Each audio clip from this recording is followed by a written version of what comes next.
Welcome. Hello. It's 7 o'clock, so we'll call the hearing to order. This is the April 16th, 2026 meeting of the Brookline Planning Board. We have a full agenda. We'll be talking about 3 warrant articles tonight, so I imagine this will be a fairly long meeting. The first item on the agenda is a continuation of our last meeting on Special Town Meeting 1, Article 1. And there are 4 items on the agenda in order, and I assume we'll be taking them this way. Review of the planning board report, review of a parking supply letter that was provided by a consulting firm, looking at the overlay zoning friendly amendments, and then finally looking at the consensus amendments. And I understand that there have been a couple of copies of that this afternoon, so I'm not sure which one is considered clean copy, but we'll get there when we get there. So with that, I'm going to ask Meredith, do you intend to do any kind of introduction, or how would you like to proceed with the first item? Sure. Yes, happy to sort of tee up the, I won't be able to speak as much to planning board report Maria had prepared, but I can just kick things off by walking you through a status update on the friendly amendments or the newer friendly amendments, if that would be helpful. Yep. Okay. So good evening, everyone. Meredith Mooney, Economic Development Director. I was here last week for the presentation of the Chestnut Hill overlay warrant article. You took 3 votes, one about the warrant article, one to endorse a set of friendly amendments that were updated with some of the amendments that sort of staff had recommended presented to EDAB earlier last week that they had endorsed. And then the set of amendments that you endorsed included the EDAB supported amendments in addition to a handful of amendments in response to the proposed amendments submitted by Dick Benka. But we had, identified there were some proposals included in Mr. Benka's amendments that we wanted to talk through more, weren't prepared to accept at last night's meeting. And Janice Kahn had also spoken in public comment about the fact that sort of there's an additional proposed amendment as a consensus warrant article in response to some of the neighborhood concerns that was still in the works. So tonight we have an updated version of those proposed friendly amendments, and I can walk you through the track changes in the Word document just to orient everyone and let you know, what's new information and what you've already seen. And then you also took a vote to adopt the design guidelines subject to town meeting approval.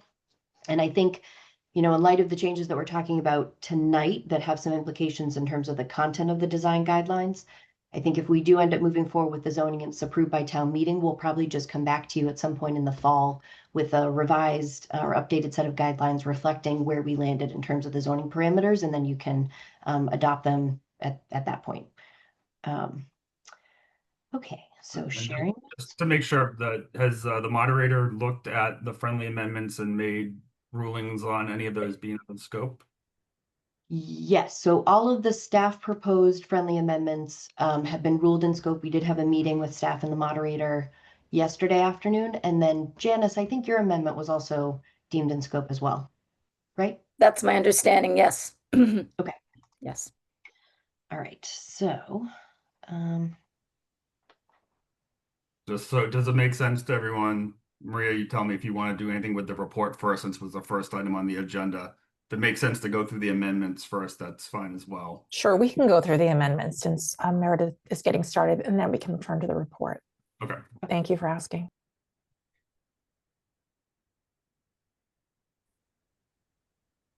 I'm just gonna share full screen because I can't find the right window. Okay. All right. So what's highlighted here would be the updated new amendments. So this relates to Janice's amendment, which we'll talk through a little bit farther on. This is something that was discussed at the meeting last week in response to one of Dick Benka's proposed amendments. There's already a section in the zoning that clarifies that, once you build a project under the zoning overlay, based on the minimum commercial requirements, you have to maintain that commercial use for the life of the building.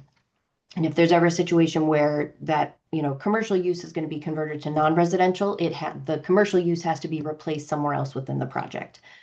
So Mr. Banka had pointed out that there was sort of like some murkiness in terms of what this meant for the ground floor commercial uses, because we also have this ground floor commercial requirement. So we went back on a couple of different versions of this, but it was all with the same intention of really clarifying that that same requirement also applies to the ground floor commercial uses as well. So that's this amendment. As you're going through these, just to make sure I'm clear on what these represent, if it's highlighted, has staff agreed that it should be accepted, or what's the difference between the highlighted and the non-highlighted? Great question. So everything here as track changes are friendly amendments that staff has signed on to. Okay. And the highlighted ones are the new additions that would be new information for the planning board since you last saw it last week. Thank you. So these were also edits that you saw last week. There'd been sort of a bit of wordsmithing around these clarifications, but the spirit of them remains the same from the last time that you saw it. This is also language that is a callback to the new section that we were just talking about. Meredith, I was going to ask you about that section that was highlighted in yellow and then on page 1.6, and then the one you just scrolled to, 1.8. They say, it seems to me, almost exactly the same thing. Is there a difference between them? Is this just being repetitive? It's being thorough in terms of making sure there's consistency between the preservation of the commercial uses. Okay, so it's not just redundant. No, one refers to the minimum required commercial uses, and one refers to the minimum commercial uses on the ground floor, and Okay, they're different. okay. Thank you. Okay, and then scrolling ahead. So there were several changes that we, in the spirit of compromise, have incorporated into the zoning language. So this section is an acknowledgement, so Mr. Banka pointed out that because the zoning overlay is silent on rear and side yard setbacks, that those will be dictated by the zoning districts in the base zoning, which is true. So this is an acknowledgement of that, and then sort of identifying the exceptions to that based on, like in the CHC4, we do have setback requirements, in terms of distance between buildings and from some interior lot lines. But so we state that this is the base zoning rear side yard setback requirements apply for all of the other sub-districts, but they can be reduced by special permit through this zoning overlay.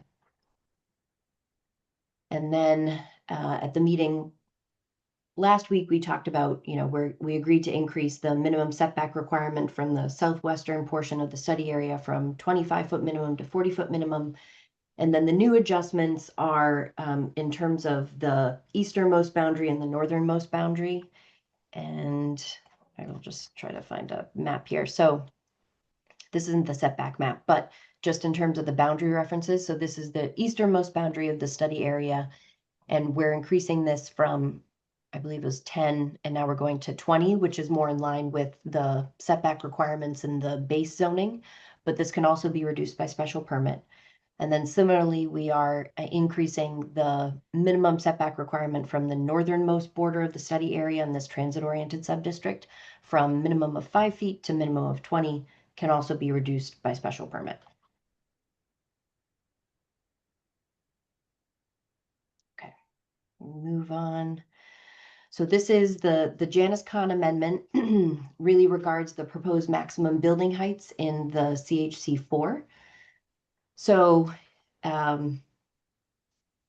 we're changing the sort of standard maximum height from 150 or 12 stories to 125 feet or 10 stories. And this is really in response to the letter that you might have seen a month or so ago from the neighbors, feeling that that's really maximum 10 stories is a height that they're comfortable with, I think more is appropriate, given development that's happened in Brookline Village. So, and then there would now be 2 bonus heights. So there would be one for 12 stories and one for 14 stories. And then if we scroll down to the maximum building height bonus section, it identifies there's no proposed change in terms of, in order to get 14 stories, you would need a proposal that includes minimum 60% commercial. But what we've changed is that for the 10-story standard height, projects would be required to have minimum 51% commercial. And then if projects had 55% minimum commercial, they would be eligible to go up to 12 stories. So there's an exception though, where for the 12-story proposed height and the 55% minimum commercial requirement, that requirement can be waived through an agreement with the select board. And the minimum commercial requirement can be reduced to a number between 51 and 54%. And the document, the version 5 that was sent along to the planning board this afternoon, is the most recent version of Janice's sort of consensus amendments. And there's a corresponding change in the draft MOA where City Realty has already sort of made this agreement with the select board and is eligible to do the 12 stories at the minimum 51% commercial requirement. So effectively, this doesn't have serious implications in terms of City Realty's proposal, but it would certainly come into effect if growth companies were to, or some future property owner on the other side of the Chestnut Hill office, or sorry, the CHC4 decided to redevelop, and do more than just infill development. Does this have is this like a minimal impact on our economic goal? I was going to ask if the EDAB folks have heard this Yeah. message yet and what their thoughts were, because they last week spoke, I think it was one of their members spoke that they had already identified the development necessary. Right. Yeah. Yep, great question. So EDAB has not had the opportunity to review or endorse this proposed compromise amendment. They probably won't be revisiting this until their meeting in early May. What I would say is that I do think that within the context of, what we understand in terms of financial feasibility, and if developers are going above 7 stories and you go to steel frame construction, they're really going to need to go to 12 stories. So in terms of the economics, I don't think that 10 stories is a meaningful number in terms of creating incentives for redevelopment here. But I do think that this proposed amendment is elegant in that, it still creates a pathway for developers to, work within more of that 51% commercial requirement at 12 stories. And then it also creates a third section in the zoning where we're kind of identifying this opportunity for the developer to come to an agreement with the select board, which will be another opportunity for the town to push for tax certainty and an MOA. Sounds good. Can I ask a question? Maybe it's a question for Janice, but you probably know the answer. When it's called consensus between whom? Who are the parties that reach consensus? I'll let Janice answer that. Matt, thanks for the question. So this is a neighborhood consensus. We are going to be incredibly impacted by this level of development. And so actually the developer and the developer's attorney reached out to the neighborhood to talk to us about what would be helpful in terms of moving forward. And so this is a result. These changes are a result of that conversation. Okay. So it's not yet a consensus with the developer, although they're It aware is. of it. No, It is. this is Okay. a consensus with the developer and with the neighborhood. It Got is. it. Okay. Thank you for clarifying that. Great. Yeah.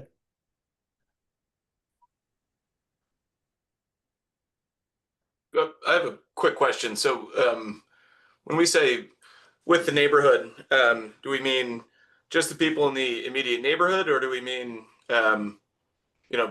town meeting members that represent the precinct, that represent the neighborhood, for the purposes of getting this over the finish line at town meeting? Unless that's too on the nose. That's for you, Janice. Yep. So, so I would say that this is, it's a consensus, not a compromise, because clearly not everybody's going to be happy with this upzoning and this level of development, but it is the sense of the community that that it can go forward with certain neighborhood benefits. And, you know, I will support this. I mean, I believe that this is going to be helpful to the neighborhood moving forward. That once should it pass a town meeting, that doesn't end the neighborhood's input into what happens. And I think that's going to be very helpful moving forward to all of us. Yeah. So it's not with the town meeting members. It's really the sense of the neighborhood, the impacted neighborhoods. Yeah. I see Michael Rubenstein has his hand up. Yeah, I just wanted to address your question, Matt, with regard to the developer and mention that the MOA contains language that allows the developer to void the MOA based on changes of the zoning. And in this case, since this is going in before the combined reports, they have to, in order to avoid the MOA, they would have to affirmatively say that these changes would make their project not viable.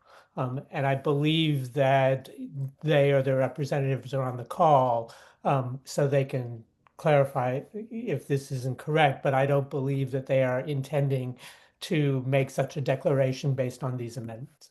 Okay, thank you for that. If I could just, Jan, if you don't mind, and I don't want to put you on the spot, so don't answer if you can't, but I think what Tommy was wondering, perhaps, Tommy, correct me if I'm wrong, do you believe that if the consensus amendments are adopted, that will earn the support of many of the town meeting members in the abutting precincts? Yes, I've been getting calls from people in other parts of town wondering what the neighborhood thinks about what's going on here. There are lots of concerns. We're not the only neighborhood that's probably going to be looked at for this level of development. And so what I'm hoping is that this will actually serve as a model for cooperatively working with neighborhoods moving forward.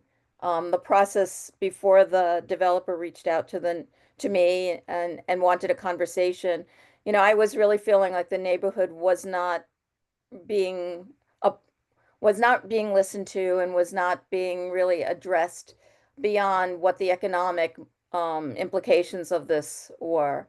And for us, there are more than economic implications. So yes, so I'm hoping that, if this is successful, that it will really help other neighborhoods in Brookline to work collaboratively to to a consensus. Yeah. Okay, thank you for that. Yeah, I think at the last hearing, I suggested at some point maybe doing a debrief on the process, because ideally this would happen as part of the process before it gets to this point. Appreciate why it's happening the way it's happening on this particular one. But yeah, I want to make sure we're feeling like accepting these on behalf of the neighborhood will earn the support of their representatives in town meeting, because that is obviously the goal of everyone here, is to get something passed that makes sense. Yep. In the best way possible. All right. What's left, Meredith? I think there are a couple more. Yeah, yep, we're right towards the end. So then the other newer amendment, so there was this was in response to Dick Benka's proposal that so the zoning prohibited, which was also first stated in the MOA, and then we incorporated it into the zoning, just given how important this particular restriction on vehicular access between Boylston and Heath Street was to the neighborhood. So we did add that vehicle access restriction into the zoning. And it pertained to the west block of the CHC4, closest to the western most boundary of the study area. Dick Benka pointed out, that if there was, more substantial development along the east block, that would also have potential serious impacts on Heath Street, and sort of sheltering Heath Street from some of the development was also a big neighborhood concern. And he thinks that, the east block could also contribute to, concerns about disrupting Heath Street. From the staff perspective, so I think in the spirit of compromise, again, we incorporated the East Block into this restriction as well, but created the opportunity that through special permit, you could get new curb cuts on the East Block, and with the approval of the Director of Engineering and Transportation. But what I will say is that just to acknowledge that I think the interior site circulation restrictions that we've placed on the West Block have certainly been a big obstacle and constraint for the development of the property. And I think that that will be an even greater constraint on the East Block. You know, assuming that we're mostly talking about the growth companies' properties for potential future development there, because they don't have they're buffered on either side by other property owners. So I do think it's important that we, maintain a pathway for development on the East Block to be able to access Heath Street as appropriate for, the benefit of, logical development and good urban design when that's redeveloped. This is basically creating a pathway for that should it become necessary Yes. in the eyes of a particular developer. Mhm. Andrew, your hand just went up. Yeah, I don't understand why new is crossed out.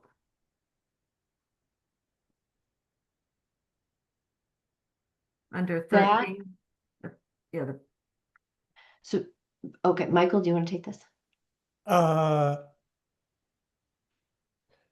where it says Sure, 13. sure. Yeah. I mean, yeah, I can, Meredith, you can. The reason, actually, Meredith, I think you negotiated this with Dick and I didn't. Yeah. So So you should take it. So I think would actually be more meaningful in terms of Heath Street, because there are no curb cuts on the west block of Heath Street currently. And what's being proposed in the City Realty proposal would be for emergency vehicle access.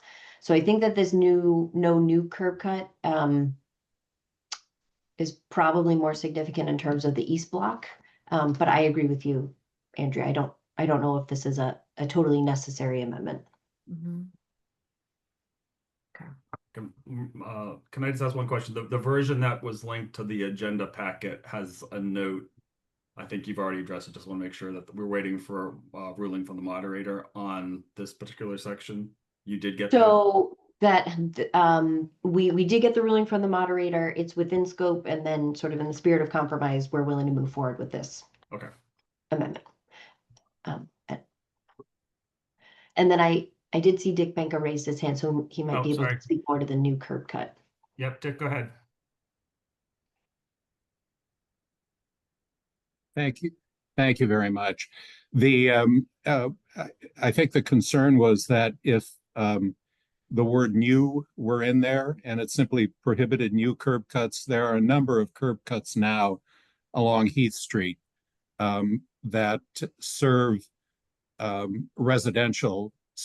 small residential buildings that are on that. And if you allowed those to be used for the commercial, you'd undermine the idea of protecting Heath Street. So that was the thinking. But so there's some sort of There are grandfather- multiple. There are multiple curb cuts now, Mhm. and the idea is that there was concern about using those curb cuts to serve a larger commercial area. But this isn't saying that the existing ones have to be removed. It's just saying for new development, you cannot use the existing ones. Well, that's the reason, right, just to strike the word new, because if you take it verbatim, no curb cut is allowed on Heath Street. Existing or new, Yeah. nothing's allowed on Heath Street. But then it does allow the curb. It does allow the with the additional language. It does allow curb cuts that are used if necessary for that commercial development. But wouldn't this mean that those curb cuts have to be immediately filled in if they're in the overlay district, even if they're not redeveloped? If it says no curb cuts are allowed and there's curb cuts right now, it doesn't say upon further development, does it? Or these would be pre-existing non-conforming curb cuts. Yeah. They wouldn't have to be taken out. The way I look at this. But there's But a I lot also of think, driveways to houses, yeah, so Yeah. right. But I they're- also they're- think the way I read this, I think one of the existing curb cuts, to the extent I understand the general plan that growth companies has, if they wanted to create access to a garage, if they can't get it from one of the side streets, the way I read this, they could use an existing curb cut if they acquire one of the residential properties and have that curb cut serve a parking garage or provide access to their property. That's the way I Well, read that, it. yeah, that was With or certainly not without, the with or intent. without the word new, Hmm. either way. Yeah, that was not, this may be language that has to be looked at more carefully. Yeah, I can see I that. understand. May I add something? Yes. I think the critical thing here is that this is an overlay district and the underlying zoning is still in place. The language applies to projects that take advantage of the overlay zoning. Yep. So to the extent you're taking advantage of the overlay zoning, you're not allowed to have, you might not be allowed to have a curb cut as described. Now, whether that's the intent, I don't know, but I did want to say that it's, and to the extent there are concern about pre-existing curb cuts or, someone who wanted to use, how the houses that have their driveways, that's all using the underlying zoning and they're not affected by this provision. Okay. Fair. Blair, Good your answer. hand went up too. Oh, we can't hear you, although you're not on mute, so you have to move your wire on your headphones. Not yet. All right, we'll come back to you. Michael? I just wanted to point out and just make sure it was clear. There is I think it's a private roadway called, I think, Heath Court in the East Block that extends into the East Block. And I'm not sure whether the intersection of that private roadway and Heath Street is covered by this. And if it's not, and if it's allowed to have curb cuts onto Heath Court, then somebody could presumably put a curb cut onto Heath Court and then exit to the south onto Heath Street. And I'm not sure if that's the intention or not, but I just wanted to point out that potential case for consideration. So, I'm feeling like this one probably is going to need some additional wordsmithing. Could I just weigh in? All of this is Wonderful. getting reviewed by Yeah. design review, and Yep. it's the director of engineering and transportation that approves curb cuts. And I think we're trying to get really granular here and design something hypothetically. That's not the point of the zoning. The zoning has guardrails. If you want to take out the word new, just to say curb cuts may be permitted, then I think that might be all you need to do. I think that's what people might be concerned with. And I think that's all you need. So you're stating that you'd want them prohibited. You're stating that you don't, basically the intent is not to have unnecessary impact on that neighborhood street. But keep in mind, it's really up to the director of engineering looking at safety and circulation and any specific targeted traffic impact studies that will inform the review process and the review boards even more. Yep. So I think this is all you need. Yep. All right, we'll continue because I don't know we want to live wordsmith this, but I do see where you could say permitted instead of permitted. It's like I already have a permit; it's already existing. I don't Say need a permit. allowed, maybe So, allowed instead of permitted, yeah, so it yeah. doesn't look like it's a permit. Yeah. Okay, I would change that to allowed. All right, so we could say so we're striking references to new curb cuts and we're saying curb cuts may be allowed in the new East Block. And I do agree with Maria. I do think that this addresses sort of the issue that's been raised Yep. tonight. Okay. So that was it. Those are the scope of the updated friendly amendments. Great. I actually have a question. I had my hand up, even though Oh, that was from before, Steve. Sorry. Go it ahead. was yeah, I sort of joined this conversation about curb cuts, but I had a question going back to page 18 on the issue of setbacks. And let me see. It says, It has to do with space between buildings. If you can go to that paragraph. There it is, C. So I know that there have also been some previous discussions with the growth companies and an attempt to address some of the issues they had with this zoning as it affects their properties. And one of the things that I know has been a concern for a while is their property, their long skinny parking lot. I don't know whether it's 1260 or 1280 Boylston Street. And as I read this paragraph C, it says that there has to be at least 25 feet of space between the project's buildings and at least 25 feet of space between the project's buildings and lot lines perpendicular to Boylston Street. So there is that skinny growth company lot between Tully Street and the City Realty property, where I know that they have asked for a minimum, maybe zero setback. And I don't know where that stands, but this 25 feet of setback between a property line perpendicular to Boylston seems to conflict with what they've asked for, and I'm wondering how that stands. Yes, that is a great question, Steve. I think we really crafted this language thinking specifically about the Tully Street lot and trying to preserve as much buildable area on that lot, and thinking about growth companies. And I think the important language here is sort of it's applicable to, projects with more than one building, not separated by a town-owned public right-of-way. I think based on the way that we have developed the zoning requirements, that the Tully Street lot can really only be developed, paired with other development on the east block. And so this is really trying to, Oh, I see. So Yeah. the Tully Street lot only has one building, or may not have, probably won't have three buildings. So because right, and it would be a project that's separated by a town-owned public right-of-way. So they would be excluded from these 25-foot okay, space all right, requirements. I see how that's been crafted. Okay, that addresses my concern. Thank you. Go try Blair again. How's your microphone? Still can't hear you, unfortunately.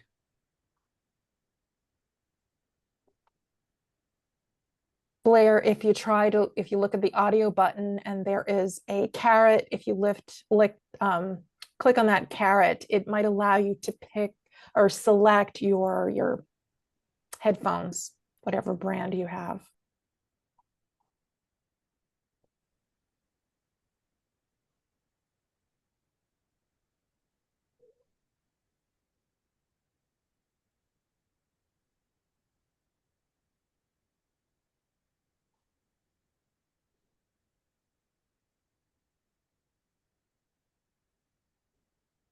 If nothing else, you could use the chat. Did he just disappear? No, maybe he'll rejoin. Okay, thank you for taking us through that, Meredith.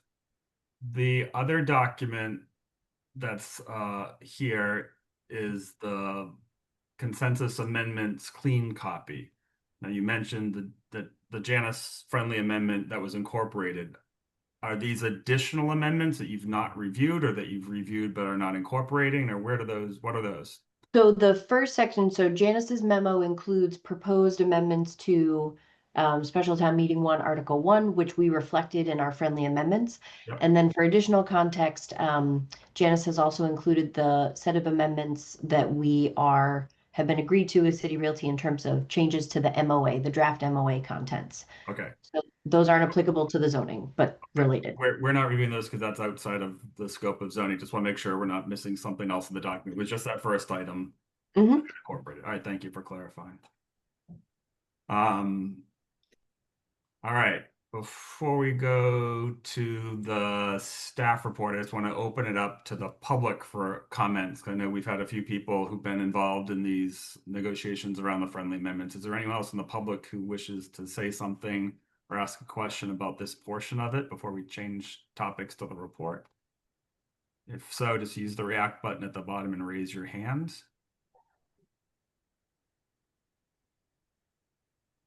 I don't see anybody. So if Blair comes back on and has audio, I think we'll try to get him to ask his question or make his point.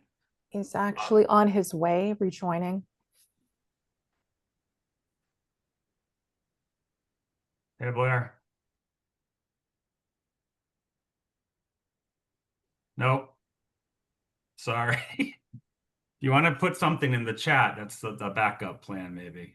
Or do we not have a chat? I don't think we have, I don't know if we have a Oh, chat. it's one of them. Yeah, sorry. Missed the chat. Or you want to send an email? One of us can read the email if it comes to that. All right, Maria, do you We want have a to? Q&A. Oh, Under more, there's a Hmm. tab for Q&A. I think Blair can put oh in. yeah, yeah, Oh, yeah. there you go. That works.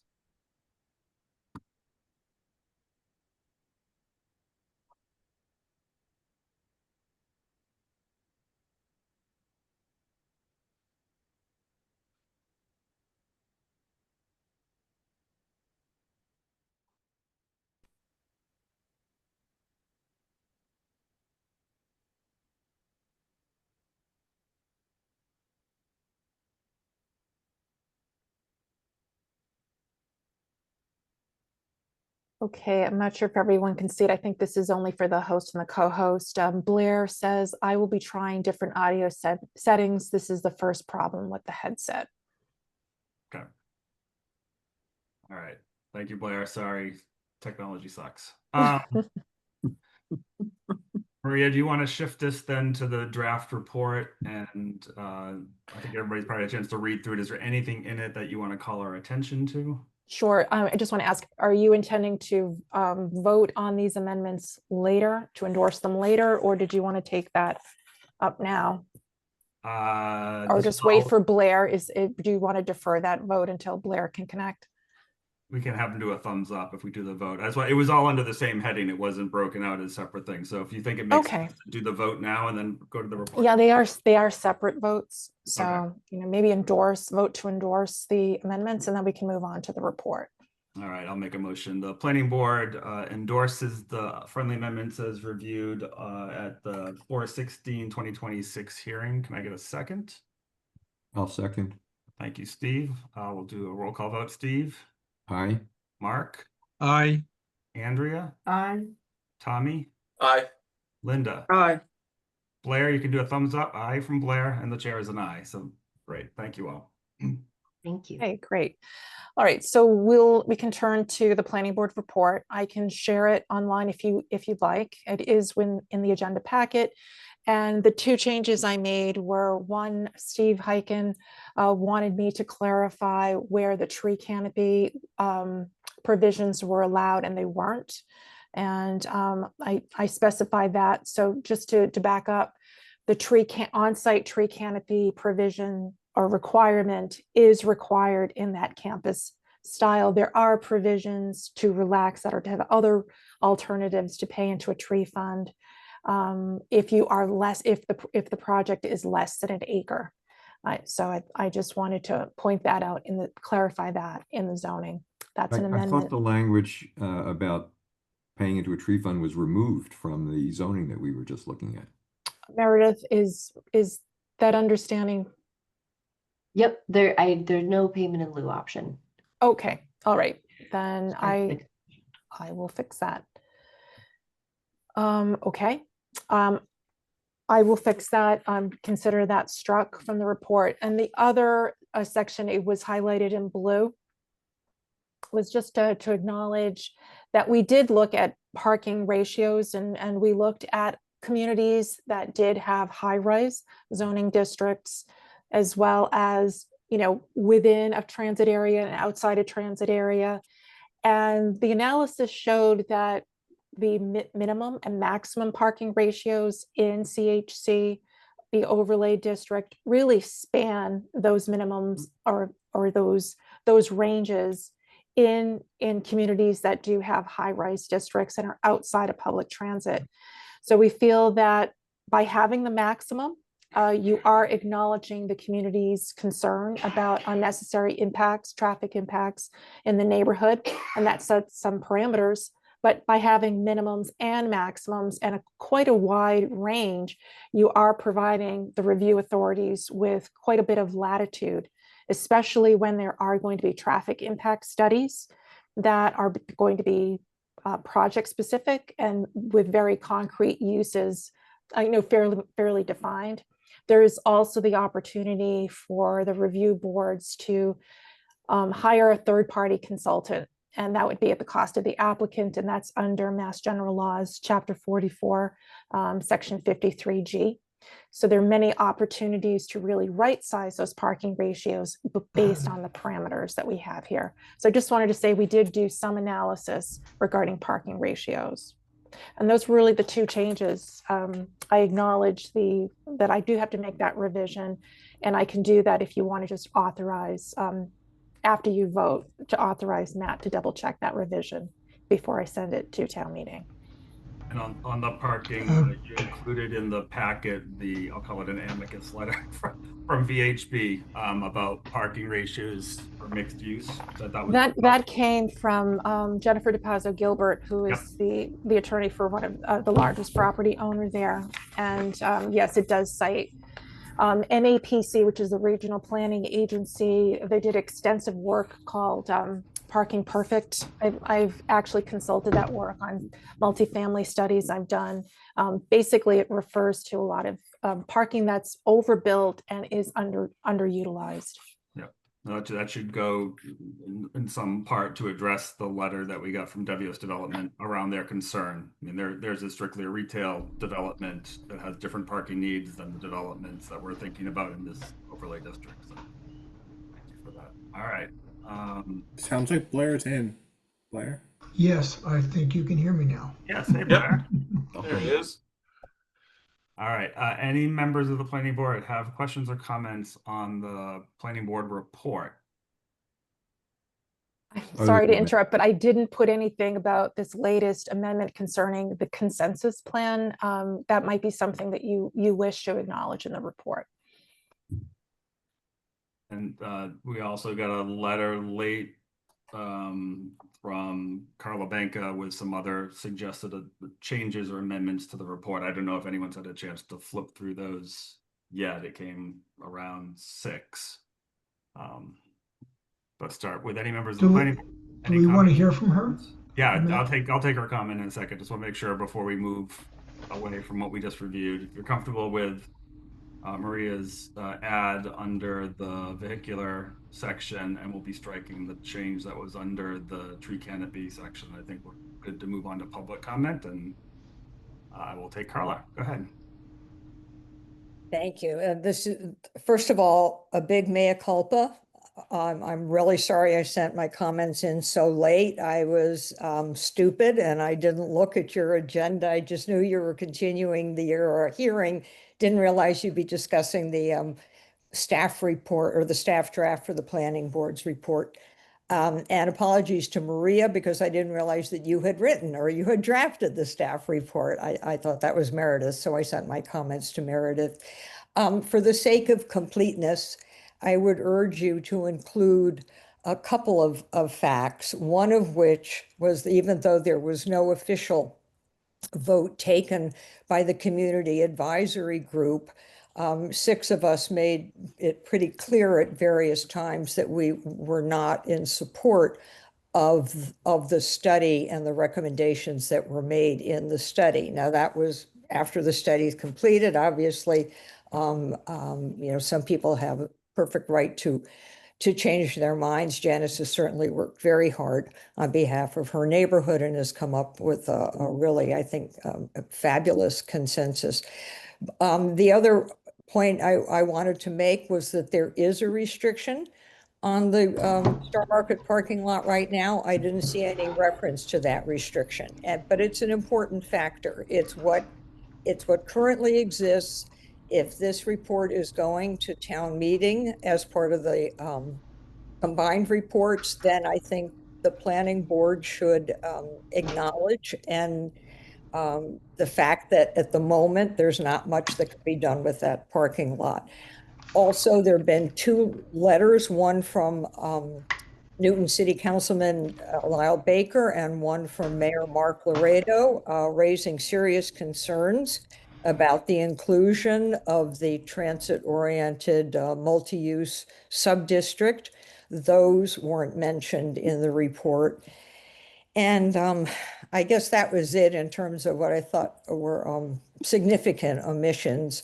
I did go back and look at the 2005 to 2015 comprehensive plan and its discussion of the Route 9 corridor, which made up a good chunk of that comp plan at the time.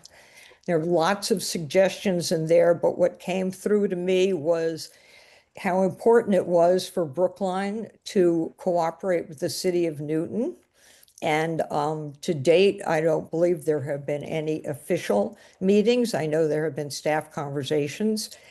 And the other point was that Route 9 was essentially a regional highway and needed to be considered in that context. So whatever happens on Route 9 in terms of commercial development and housing, and certainly this comprehensive plan identified Route 9 as a great place to increase commercial development and preferably affordable housing. It was within the context of thinking about this in a regional kind of way. And to date, I don't see that happening with this zoning. And I sincerely hope that if and when this, or if and after this passes town meeting, we'll be hearing a lot more about collaboration with at least the city of Newton. So thank you. Thank you, Carla. Yeah, my understanding on the highway aspect is once town meeting hopefully passes this, MassDOT would obviously take a keen interest in it because until there's something for them to react to, there's no incentive. But the transportation system would be affected by this zoning, and that would start to, I think, focus their attention on trying to look at this area holistically, the regional area. And the good news is that Representative Greg Schwartz has already raised his hand and asked to be called upon to help facilitate meetings with Mass DOT if necessary. So I think that's all to the good. Thank you. Thank you. Members of the planning board have thoughts on some of these suggested additions. I know that we got these fairly late, so I don't know that it's fair that we vote on them yet, but if we're going to have an opportunity to look at the report again subsequently, we could potentially consider them. My sense is unless we want to itemize which of the recommendations those members of the Community Advisory Committee were against, it's not a fair characterization to say they were against the whole thing. And I was not a part of that process. So without an excruciating level of detail, I don't know that it helps the case for town meeting to simply say that there was some opposition within the committee. I could, be mischaracterizing that. Maybe it was more dramatic than that. And I don't know to what extent Brookline zoning needs to accommodate letters from an adjacent community. I mean, obviously we want to cooperate with them, but at the same time, this is our one chance to upzone that site for the future. And yes, WS owns that parking lot. They know they have to keep it a parking lot for as long as they operate that part of the street. So I think we're safe in terms of the potential outcome of this, but we're not going to be studying this again. So to not take advantage of this opportunity to get it through town meeting after 21 years seems like a missed opportunity to me. Special permits can be modified as well. So. Yeah. All right, before I go to public, so we get 3 members of the public with their hands up, no one on the board. All right, Yeah, I can't put my hand up. I wanted to say something. I'm sorry. Go ahead, Mark. No, I guess you pretty much dismissed those last comments that were made. And again, I think it's a great rationalization to simply dismiss those comments because I was on the committee, as there were 6 members of the committee that didn't agree with the resolutions. In addition to that, I did. Not Her microphone. none of the comments that were made in Carla's memo are inappropriate. I think that they're all issues related to planning that need to be thought about as we go further. So why would we not include that in our vote? So if I could maybe weigh in, I respect Carla immensely. I did read them carefully, even though I just was able to look at them, less than a half an hour ago. So I'll just work backwards because I think what is so important for the planning board is to reference the comprehensive plan and to do that accurately. I have no problem adding a little bit more, but I was very careful in the planning board report to touch on the fact that this is a state highway, that there still needs to be more collaboration that is done. And I think that because this report is like 11 pages, which is pretty long for a planning board report, it touches upon a lot of the key things that were raised in that paragraph that Carla cited, without necessarily having to repeat that entire paragraph. So I wouldn't say that we're at all being dismissive. I mean, a lot of the things that we covered in the impact analysis and the other analysis in the report is addressing character, neighborhood concerns, and the fact that this is a state highway that still needs, more collaboration in order to deal with the impacts that, a full build out would impose. I won't speak to the politics of, whether to, repeat what a Newton has said. I think this is the planning board's report, and it's really the planning board's advice to town meeting. And so, this is maybe just a little bit more politics than really should be in a planning board report. As for the special permit, yes, that is true, but special permits can be modified, and we would have to say that as well. So I'm not sure what additional color we would be adding. And it's again up to folks how they want to characterize the community. I think we might ask Janice and Meredith for some advice here, because the consensus plan might be the more up-to-date thing to recommend, and maybe just say that there wasn't complete or that there were members of the community advisory group who were not supportive, and that was really the catalyst for the consensus plan. And I think we can reference the work that Janice Kahn has, spearheaded, and that way it might bridge some of the things that Carla is saying, but also were achieved with Janice's work. Thanks. I got one clarification, Carla. The piece about the mayor and Councilor Baker was specific to the R cuts. The R cuts are not in the zoning, right? That was an idea of a consultant that was looking at ways, not the way, but ways, right? So we are not proposing R cuts. So their concern with that, I think, is addressed by the fact that there's nothing in zoning that says R cuts is good or the right way to do it. But is that the specific item you were interested in? Their overall, excuse me, their overall concern was with traffic. They zeroed in on the R cuts because I think they, both individuals, and I have not spoken to Mayor Laredo, so I wouldn't dare speak on his behalf, but I have talked a fair amount to Lyle Baker, and they are concerned that there is not going to be a reasonable mitigation tool to deal with the increased traffic, particularly at the Route 9 and Hammond Street intersection, and particularly if Chestnut Hill North, the TOM sub-district, is developed. I guess I take exception to this is not our only chance to redevelop that portion of the Chestnut Hill commercial area. It is, I think, possible to hit the pause button for that and revisit it at a future date. But certainly there's no reason why town meeting couldn't take it up at a later date, or at least none that I can think of. Thank you. Thanks for that. Dick, you have your hand up as well, and then we'll go to Janice.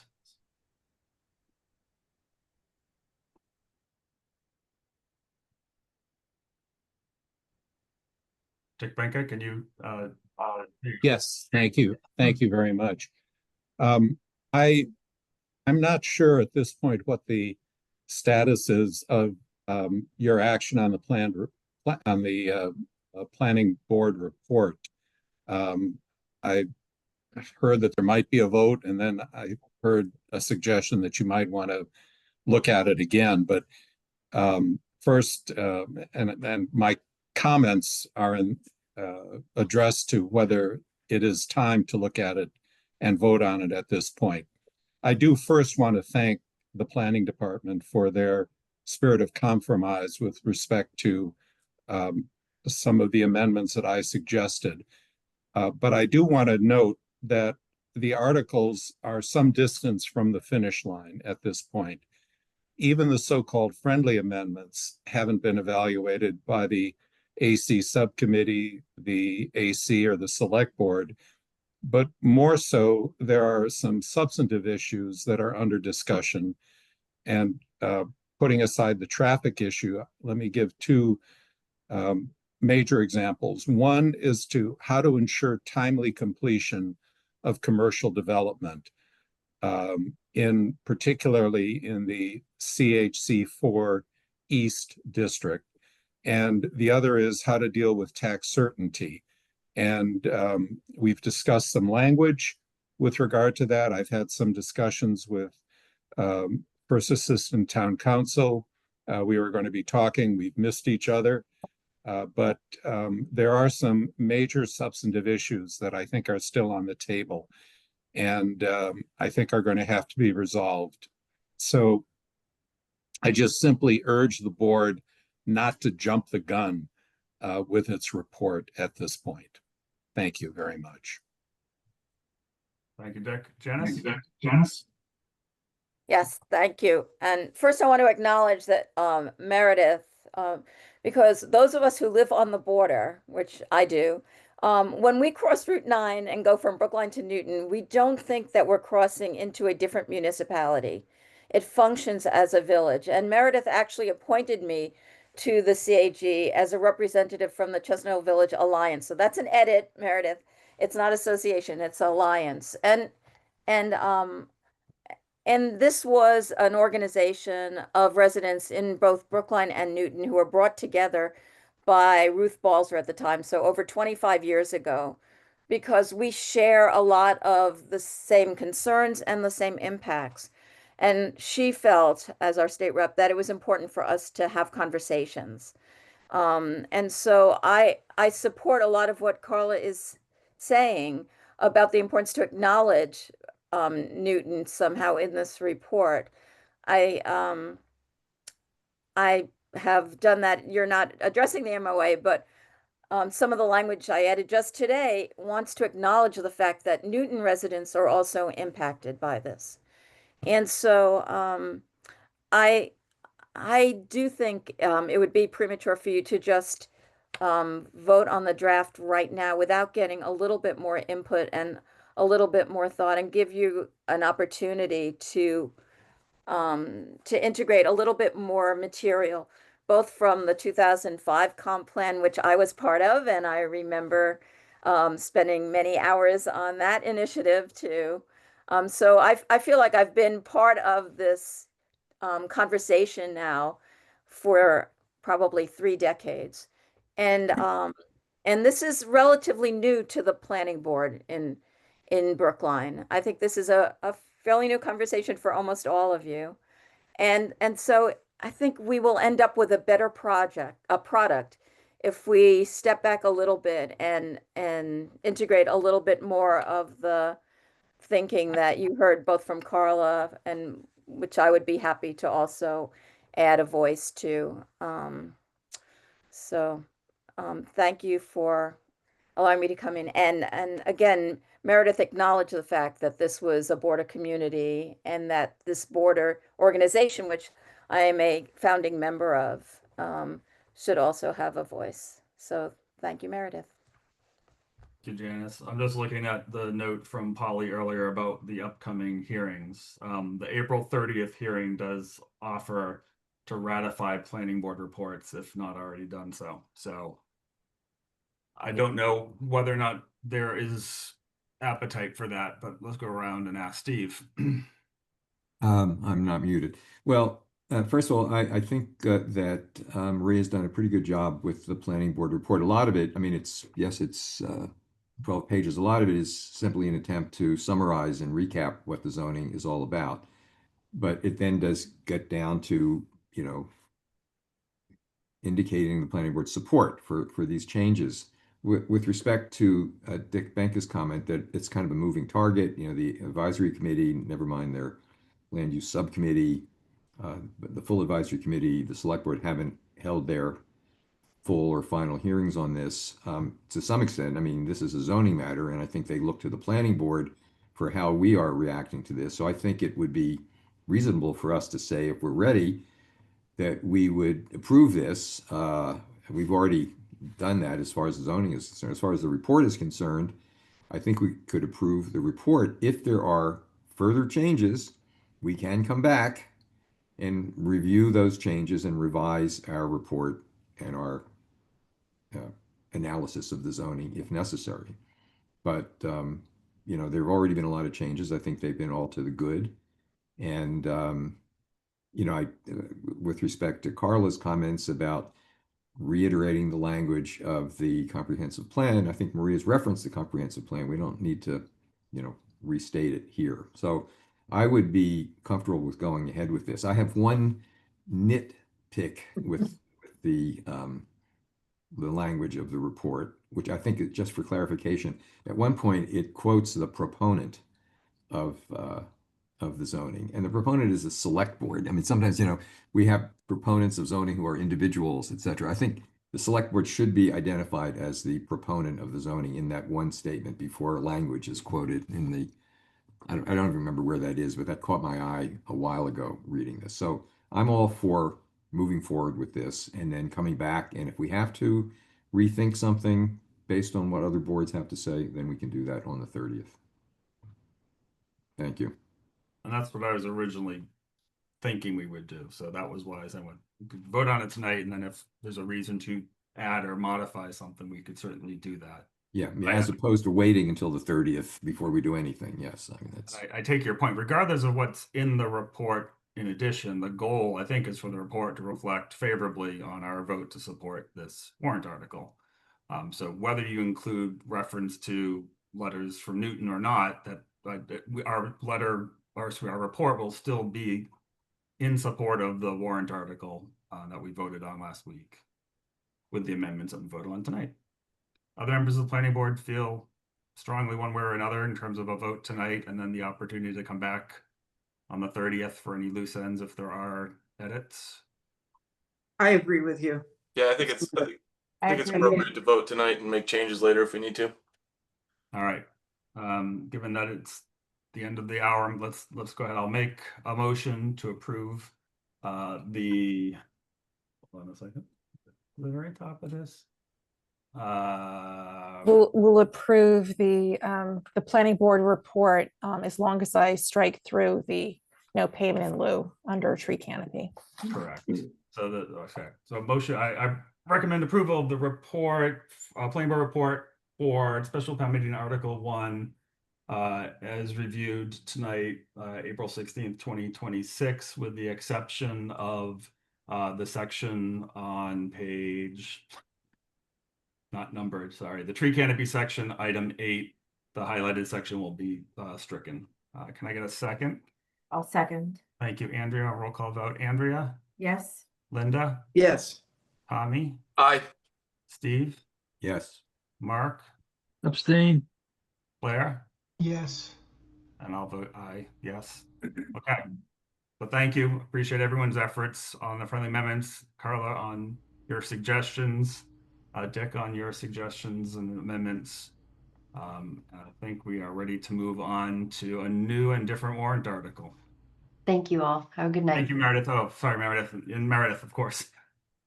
Thank you, everyone. Good night, all. Take care. All right, our second agenda item is Article 14. And correct me if I'm wrong, this is Jonathan Klein is going to introduce this. Is that correct? Yes. Hi, Jonathan. Welcome. Hi.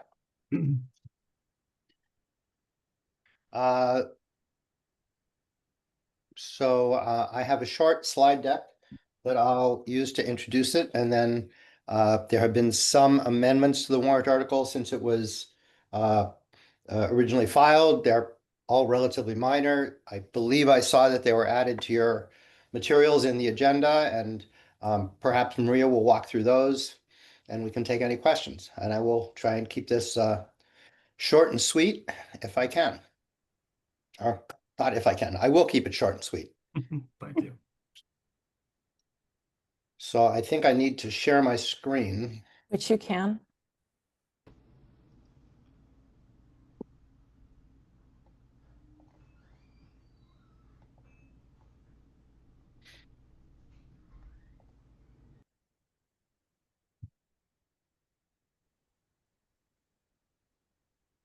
You can all see this? Yes. Okay. So I'm here representing the ADU subcommittee of the Housing Advisory Board, which has proposed warrant Article 14. A brief timeline, in August of 2024, the Affordable Homes Act was signed with new requirements regarding accessory dwelling units. That fall, we approved an ADU bylaw that we thought would conform with the law. A little bit later in 2025, the state adopted new regulations and guidelines with respect to the law. They contradicted what we had done in several respects. In June 2025, we got a letter from the Attorney General, quite extensive, disapproving certain provisions of our bylaw. We set up a subcommittee of the HAB that met from August to February about 6 or 7 times. We had significant public participation from Citizen Benka, who was very helpful to us. And we are now presenting a warrant article for the annual town meeting to bring us into compliance with the state law. So the law introduces the concept, and our bylaw introduces the concept of a protected use ADU, which is an attached or detached ADU on a lot in a single family residential zoning district. Now, the key here is that the regulations defined a single family residential zoning district as any district in which a single family home is allowed. So it includes 2, 3, and multifamily districts where single family homes are allowed. That's a change from how we treated ADUs previously, where we only allowed them in our S zones. So the key guidance is that they must be by right, not have more restrictive regulations than for principal dwelling units that are allowed, or more restrictive dimensional standards than are required for either a principal dwelling or an accessory dwelling, and can't conflict with the Dover Amendment, which protects one ADU as a protected use. You guys are familiar with the Dover Amendment, but under the Dover Amendment, it limits how municipalities can regulate some protected uses. One ADU, as I said, is treated as a protected use. It must be allowed by right. We can't unreasonably restrict it, and it can't be more restrictive than limits for similar structures. This is a table. I'm not going to pause on it too long, but there were a couple key areas where our bylaw varied from the state law. One was the limitation to single family districts, which I mentioned earlier. The second was the prior existence requirement of 5 years that we had in our bylaw. And a third was the maximum height. We had limited height of ADUs to 22 feet or 1.5 stories. That was disallowed by the Attorney General. We came up, I'll get into it in a little bit, with I'll call it a slight workaround on that, but after consulting with the Attorney General, we concluded that we had very limited ability to restrict the height of ADUs any more than we restrict the height of principal dwellings. So, purpose of warrant Article 14 is to bring us into compliance. Under the law, certain provisions of bylaw have been disallowed or are unenforceable, but of course we don't want to be in the position of having an unenforceable bylaw. We want our bylaw to comply with state law. So, the warrant article highlights, we made protected ADUs by right with the maximum size of 900 square feet. I'll mention here as an aside that our prior bylaw allowed 950 square feet for an ADU, but the state law sets a maximum size of 900, and we decided to conform to the state law. We removed parking requirements for protected use ADUs. We changed the height and setback requirements to be consistent with those for single family uses. We did put in a provision that if an ADU is over 22 feet, our prior limit, the owner must submit evidence to the building commissioner demonstrating that the additional height is necessary. But after consulting with the Attorney General, which Jonathan Simpson did for us, we concluded that we could not require, or we could not provide the right of the building commissioner to actually make a judgment on that. We only could require evidence. Even that we were a little concerned about, but we are hoping that this provision will be effective to at least make owners think twice and at least articulate their reason if they want to go over the 22 feet limit that we think is reasonable. So we updated setback requirements, side yard setbacks, rear yard setbacks to be the most permissive that are applicable to single family dwellings or accessory dwellings. That's what the law clearly requires. Here's the provision that says that the maximum allowed height has to be the most permissive height allowed. And here's the provision in the bylaw that I just referred to about 22 feet that requires evidence and what the evidence has to include. And then finally, we addressed compliance. We want to make sure to the extent we can that ADUs are used as ADUs, because the purpose of ADUs is to create additional dwelling units that will perhaps be more affordable or provide flexibility for homeowners to have caretakers, family members, others, or rent them out as small, more affordable units. We don't want them to be used as a backdoor way to increase the size of a principal dwelling, for example, and just create additional living space. So we require a certification to the building commissioner before a occupancy permit or a building permit is issued. And we require proof of continuing compliance when the title to a property is transferred. We spent a lot of time thinking about whether we could be more, have greater compliance requirements, and we, after consulting carefully with both the planning staff and the building commissioner, decided that this was as far as we could reasonably go in ensuring compliance. It's not perfect. Can people get around this? Maybe, but we made it as difficult as we can with the idea that we want ADUs to remain ADUs. So that is my very quick overview. I know this is a topic you are all quite familiar with, so I don't want to pause, but I will stop here and take any questions or comments, or if you prefer, I can have Maria walk you through the warrant article with the modest changes we've made at the recommendation both of I think the AC subcommittee, as well as a few other comments we got to clarify the warrant article.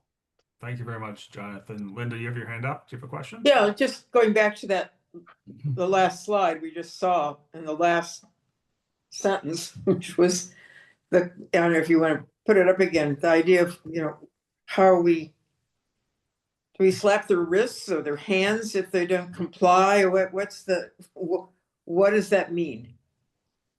Hold on, and I will put it up. All right. What is the enforcement mechanism? You're talking about this when the owner discontinues its use? Yeah. Well, if you discontinue. What's an enforcement action? It could be anything that we don't specify, and I'm going to answer your question, but we wouldn't specify that range of actions, but it could be something, a fine, or making them come into compliance, or I've never seen a case where something gets ripped out, but this is a little bit new regarding this, but we just need to let the building commissioner escalate things as he sees fit. He does try to work with people before being extremely harsh and punitive.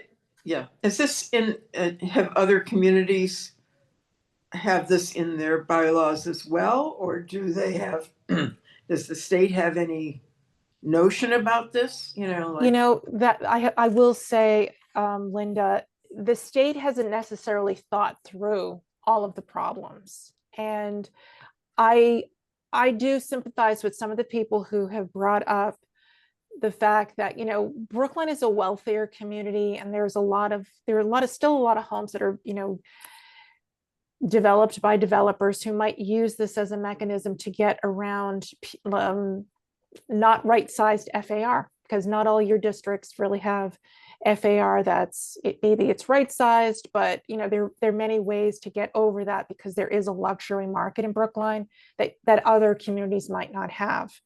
So I think being sensitive to how this might get abused, which is not going to help the housing problem, it's good to put people on notice. And I think that's really what this serves. Okay, all right. Yeah.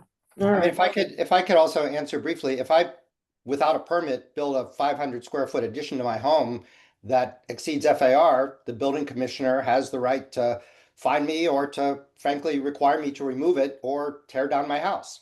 Yeah, And I if I can. build an ADU that is a permitted ADU that's 500 square feet, and then I stop using it as an ADU, right, and I incorporate it into my home, it's the same result. It's now illegal, it doesn't comply Yeah, with zoning, and they can force me to tear it down.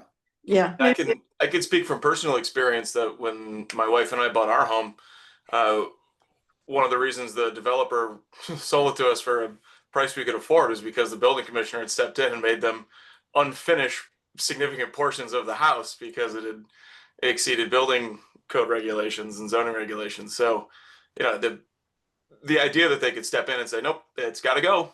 I mean, it happened in the house I'm sitting in right now. Yeah, it's always a matter of enforcement Yeah. for everything. It's everything, everything we pass. Yeah. Everything. Safer to have this than to not, right? So I guess so. I wanted to add that I just am familiar with the ADU law in another town, and they have an added requirement that the self-certification has to happen annually. I'm not suggesting that, but that's another way to keep track. And they've also had 0 ADUs applications. They've had 0 Yes. applications? Yes. Really? How many have we had? a handful. I think 3 or 4, maybe. Not a lot. I don't recall the exact number right now, but I know as of about a year ago, it was, I think, 3 or 4, one of those two. Or if they're used as Airbnbs and that kind of thing, whatever. Okay. Yeah. Mark, you had your hand up and put it back down. Did someone else steal your question? Can I just interrupt Yeah, and I say think we have a this question specific, was answered. Yes. Okay. we Sorry, have a Jonathan. specific provision that, we allow short-term rentals in Brookline, and we have a specific provision in our bylaw that prohibits using an ADU for short-term rentals. Yep. So in that way, it's treated more, it's more restrictive than for other parts of a home or other apartments in a multi-unit building. Okay. I think I saw that. Yeah. So maybe this is a good segue.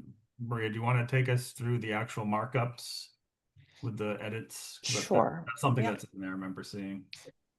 Yes, they're very brief. Most of them are clarifications, and those clarifications were something that staff had recommended, and we presented, or excuse me, and the petitioner presented to AC Sub. This one just has to do with protected use ADU. And on a lot, so we just wanted to say single family residential zoning district. As Jonathan mentioned, there really are 2 definitions of this. And we just want to say that as we're using that term in this section on ADUs, it's as defined by the state regulations for only the purpose of the ADU bylaw. So outside of it, single family residential zoning district, that definition hasn't changed as it's used in Brookline. We're just using the state's definition in the bylaw. This was a scrivener's error for a 5.3. And then we forgot the A, so that was added. And then here, Linda Olson-Pelkey just wanted to see the titles of the sections that were referenced. So we added those. And I think the very, nope, sorry.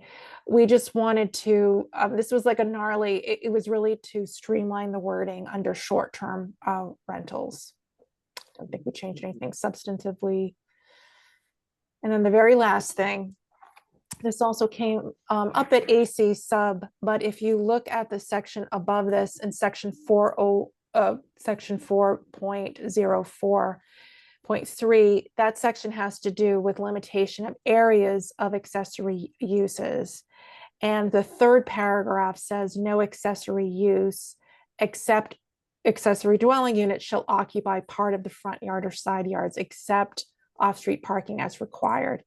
And what we did is we just took out the reference to accept accessory dwelling units because we felt it could be in conflict with the ADU section. So the ADU bylaw now has its provisions, and we didn't want to have any conflicting provisions where people might think there's a gray area. And the town moderator did deem that that was in scope, that it amounted to a scrivener's error. Any other questions about the amendments?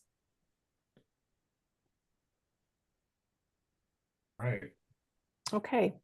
Let's see if there's any public comment on this one. I'm assuming the planning board members would have raised their hand if they had anything. Any member of the public have questions or comments on this particular warrant article 14?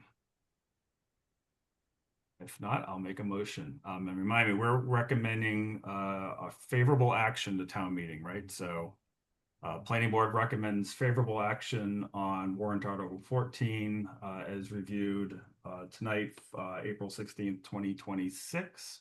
Can I get a second? Second. Thank you, Tommy. Roll call vote. Tommy? Aye. Blair? Aye. Linda? Aye. Andrea? Aye. Mark? Aye. Steve? Aye. And chair votes aye. Great. There's Thank you. also the planning board report. Before you get to that, can I also thank, Sure. just mention that I don't think I've mentioned this earlier, that the subcommittee included 4 people, myself, Tommy Rankus, who you know, Alex Krieger, who's a member of the HAB and who's on tonight, and Kelly Hardebeck from the AC Land Use Subcommittee. So that was our committee, and I want to thank them for their good work on getting us this far, as well as thank again Dick, who was really very helpful throughout the whole process and working with us. Yes, I second that. Thank you all very much. Everybody's got full-time jobs and then this. So this is great. Planning board report for Article 14. Relatively short. Has everyone had a chance to review it? Does it help in any way to put it on the screen and look at it, or should we go right to a vote to approve it? I'm going to go right to a vote to approve. Yep. All right. Planning board approves the planning board report and recommendation on Article 14 as attached to the agenda package for the April 16, 2026 meeting. None of these things have identifiers on it, so I'm using that process. Can I get a second? I'll second it. Thank you, Blair. Roll call vote. Blair? Aye. Linda? Aye. Tommy? Aye. Andrea? Aye. Mark? Aye. Steve? Aye. And the chair votes aye. All right. Thank you all again, everyone. Really appreciate the efforts here. And if I can interrupt one more last time and delay your night by another 30 seconds, I also want to thank Emily and Maria on the planning department staff, who really carried a lot of the laboring oar on some of the language and putting this together, keeping me on the straight and narrow path, and helping the subcommittee. So thank you to the staff who did a really great job with us. Huge thanks. Huge thanks to the staff. And Jonathan Simpson as well, first assistant. Oh, Jonathan counsel Simpson, who's present. Yep. Yes. 100%. We're blessed with fantastic. I don't see his face, but now I see his name. Okay, thank you. Thank you, Jonathan. All right, so our last item is warrant article 16. And I apologize, I need to figure out who is going to present this. I do not know. Alec Leibovitz. Alec, are you intending? Yes. Hi. I'm happy to give a brief cover note for this article, and thank you for the opportunity. This warrant article very simply seeks to reverse a change that was made by a 2023 warrant article where the unit threshold number by which a developer would have an opportunity to exercise a cash distribution to the Affordable Housing Trust under the IZ policy. It was changed in 2023 from 19 units to 10. This article would simply seek to reverse that and reset the threshold back at 19 units. And the reasoning behind that is threefold. For one, in the 2023 article, one of the stated rationales was an acknowledgement that moving down to the 10-unit threshold would likely reduce the cash flow into the trust coming from new organic development. But that was acceptable given town meetings perceived at the time preference for on-site units, and the fact that the CPA would be coming online and that those funds would be available to potentially supplement the trust and backfill any potential lost revenue. I think we've seen subsequent to that given the many demands on the CPA, competing demands, and the need to kind of address projects on an ad hoc basis as they come up, there's certainly a capacity there to supplement the trust, but not to the extent we think that that lost revenue is really fully made up for. The second rationale is the fact that we really sat down in bringing this and crafting this article and thought about the best way to prioritize new affordable unit development. And in our research, what became very clear is that the Affordable Housing Trust Fund remains the strongest tool that the town has to really drive new unit creation. And it's particularly more effective, we feel, in most cases, except for in, I think, very large developments, at driving total affordable unit growth as opposed to a preference for on-site units. One of the things that I think really speaks to the incredible leverage potential from the Affordable Housing Trust is that since 2008, the total calculated return on investment for every dollar distributed from the fund to support new unit creation is a 15-to-1 return. So it's really an incredible tool to attracting external investment in affordable housing creation in Brookline. And we feel just a more efficient use of the town's limited resources to drive new unit creation. And thirdly, and this kind of emerged at the AC Land Use Subcommittee hearing, what we learned was that since the change to the unit threshold in 2023, there have been no project applications in Brookline for developments in that 10 to 19 unit range. And unfortunately, we feel one of the things that may contribute to making some of those projects in that size range feasible is the requirement that there be some on-site units which require active management by the town, but also logistically complicated developments for the developers. So we feel this may simplify the process for some of that missing middle style development while also driving new revenue into the trust and just supporting a stronger unit creation strategy going forward.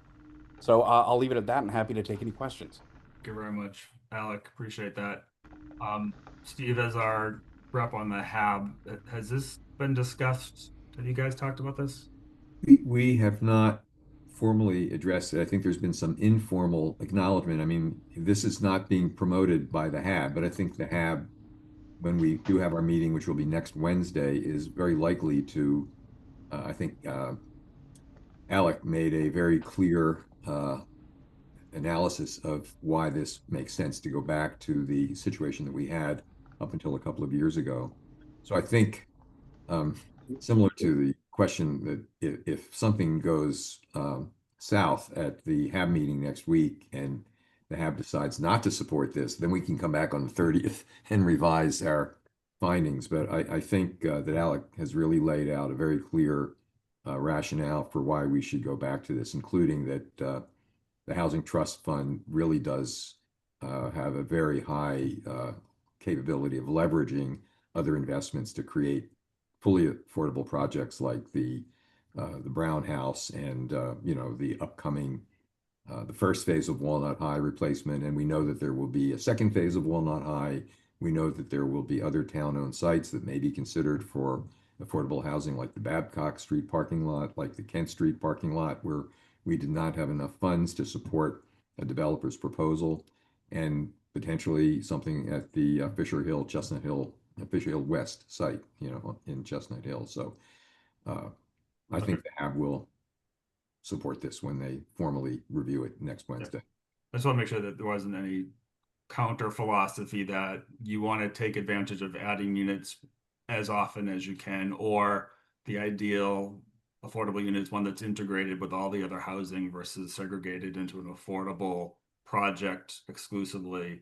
But if that's not necessarily driving the HAB and the decision to put money in actually would support more units overall in time, that's Right. There is a sense that we ought to have mixed income housing, like, you know, in any project, we have a 15% requirement in theory. That means a 20 unit project needs to have, because we round up 3 units, a 10 unit project needs to have 2. But in fact, it is as Alex said, it's a management problem to keep track of a unit here, a couple of units there. And given the option in terms of what's feasible, developers, if they can make a cash payment, they'll make a cash payment. And if they have to create units on site, they'll look for a different project at the smaller scale. And we're We've seen some of the larger projects. Different in the larger scale It's rental different, projects right? that are being proposed, where, another issue is that tends to be more the case with rental than these smaller projects are often home ownership.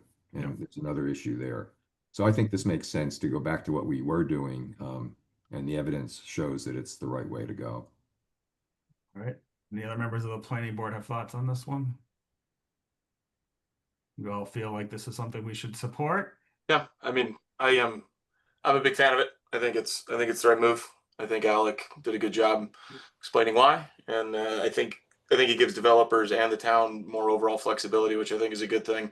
I know, I think 10 years ago I was progressive as kind of a market urbanist, and I know I'm getting kind of old fashioned in that way now, but I think, this supports that philosophy, so I'm a believer in it. Okay, great. Roger has his hand Yeah, hi, raised, Roger Matt. Blood, please join us. And Oh, thank you. So I'm from the HAB. I'm just speaking for myself, of course, because the HAB hasn't formally heard this article, but we've had a good, I think, a productive dialogue with both Alec and the other 2 lead petitioners. I was ambivalent when it was reduced from 19 to 10, and I'm happy to see it revert back to the 19. The trust fund does have a great track record at leverage, ranging anywhere from 10 to 1 to 20 to 1 in terms of the ability to produce new, good, affordable units. While there's always been alternative viewpoint about the on-site versus the cash option, there hasn't been any major groundswell to revert back to the on-site units in the very small projects. The debate will always be there. The 2 viewpoints will always be there. But when we went to the 19, it was passed overwhelmingly. And so individually, just speaking for myself, I'm happy to see it go back to the 19. Thank you. thank you, Roger. All right, if there are no other comments, I will make a motion to recommend favorable action. So the planning board recommends favorable action on Article 15 as captured in the planning board report and recommendation as part of the agenda package for this meeting on April 16th, 2026. Do I have a second? Second. Thank you, Mark. Roll call vote. Mark? Aye. Steve? Aye. Andrea? Aye. Linda? Aye. Blair? Aye. Tommy? Aye. And the chair votes aye. So thank you, Alec, very much for organizing this. Thank you all, much appreciated. Thank you, everyone, for the relatively efficient meeting. That was Yeah, 90 minutes. That was amazing. great. I was Look at us. expecting it to go 9:30 longer. to 10. But it's Look at okay. us. Right, you Yeah. just have the report for 15 to ratify. Okay. Not over till it's Let's do it efficiently then. Let's keep All it. right. Planning board recommends approval of our report on Article 15 as included in the agenda package for our April 16th, 2026 meeting. Can I get a second on that one? I'll second. Thank you. I'll do Andrea this time. So Andrea? Aye. Mark? Aye. Steve? Aye. Linda? Aye. Blair? Aye. Tommy? Aye. And the chair votes aye. Okay, and then the very, very last thing is to continue the hearing to April 30th. All All right, last hearing, we were told we don't need a vote for that, so I'm going to We don't. continue the hearing to April 30th. We do Great. have a meeting on the 23rd, but that's on a different agenda, right? I think so. I think Cameron is here. He would know. Double check. No meeting on the 23rd. It got Okay, canceled. great. Thank you, Cameron. No worries. No meeting? No No meeting meeting on the next week. 23rd. Spring Take break. that one off our calendar. Okay, great. Great job, everyone. Thank you Thank so all. much. Appreciate it. Thanks, everybody. Thank Good all. you. Bye. Good night. Bye.